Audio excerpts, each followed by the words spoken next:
Stage 2 of Embodiment has us flying over a clear body of water known as the Misty Lake, a significant change in setting from that dark and creepy path earlier.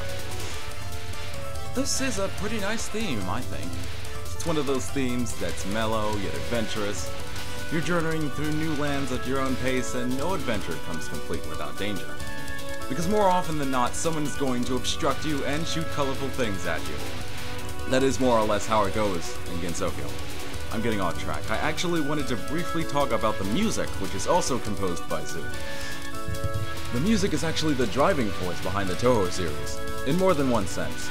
Not only does it depict proper emotions for each stage or boss fight as expected in any type of media, it's also how the Touhou series came to be. Right before he created Touhou, Zoon was already quite proficient with music, having practiced it at a young age and then composing it starting from junior high onward. He later said something along the lines of, well, I've got this music I think could work in a video game, why don't I make a video game to go along with it? And then the first Touhou game was made. Anyone who could do that, who can persevere until their ideas come to fruition like that, has my admiration, because I've always had a problem with that. I could never finish anything I thought up, and it frustrated me to no end. Grace. I love that. This mid-boss here doesn't have an official name, but fans decided to give one out anyway. Diose, which translates to Greater Fairy.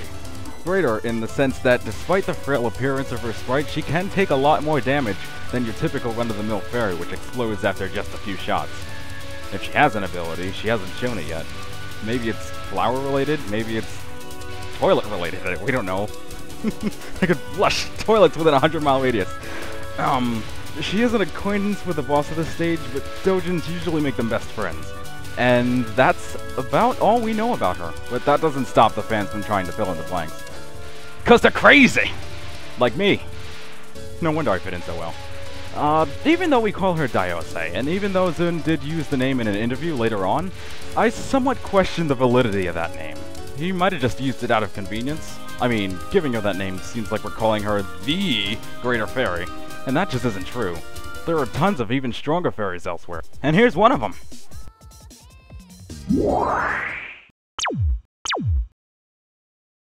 Sorry, say that again? Icicle Fall Easy. Icicle Fall Easy. Yeah, that's her first spell card. Well, that would be the easiest way to describe Shirno. Yeah. For those that don't know, the easy mode variation of the Icicle Fall spell card, it harbors a huge safe zone where you could just hang out there and blast her from point blank range. Yeah. Huge that spot. Like, what? This kind of supports the theory that she's a total idiot. Yeah, it is. 3 games in the future, Zin kind of, what is it? He did something to further even more The theory. The theory. Yeah. By, putting this illustration in the manual, showing you how to play the game, and and there was one part where it was marked with journal and it said idiot. And which spawned another meme, which was that because it was marked with a Circle 9. Circle 9. He's also known as the 9 ball. Really, every term for her is just interchangeable.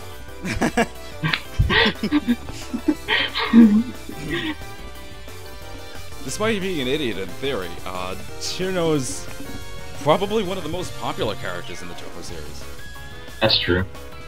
There's also the because there's EoSD had one album solely dedicated to Cherno songs.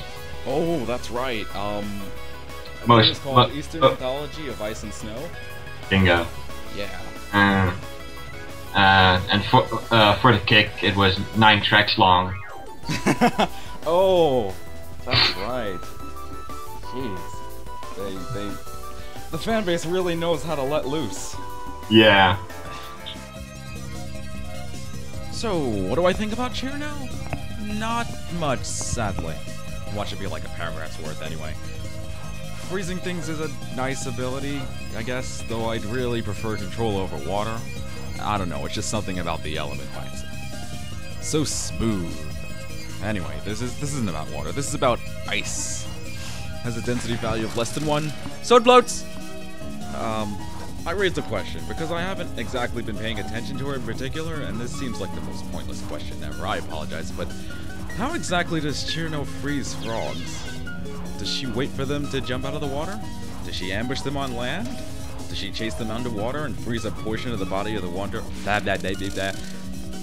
Freeze a portion of the body of water as collateral. Is it even mentioned? And then she fails roughly once out of every 3 frogs. Those poor, poor frogs. I really don't know. These are just spur-of-the-moment thoughts. Maybe this is the gist of what live commentary is. I'll have to check that out. It's too bad I don't have them more often.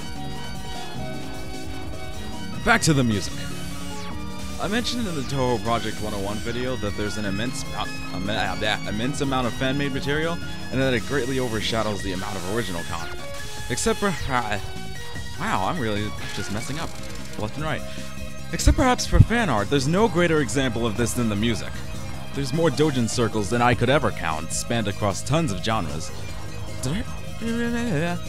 From the hard-hitting metal of Dematory, Iron Attack and such, to the soothing folk and orchestral arranges of O-Life Japan and 2D Sound, to the energetic techno and trance of Alice's Emotion, Soundholic, Bubble Records, and more, to the upbeat, sugary, sometimes too sweet for my taste pop of Iosis and Silver Forest, and that's only at the top of my head. I'm certain there's a group of arranges you'll like. A lot. Because that's how it happened to me. I probably pronounced the name of one of those groups wrong, but hey, no one's perfect. And Diamond Blizzard is nothing more than random bursts of ice shards. I'll have this out of the way shortly. Next time, Stage 3 and a trip into 4,000 years of history!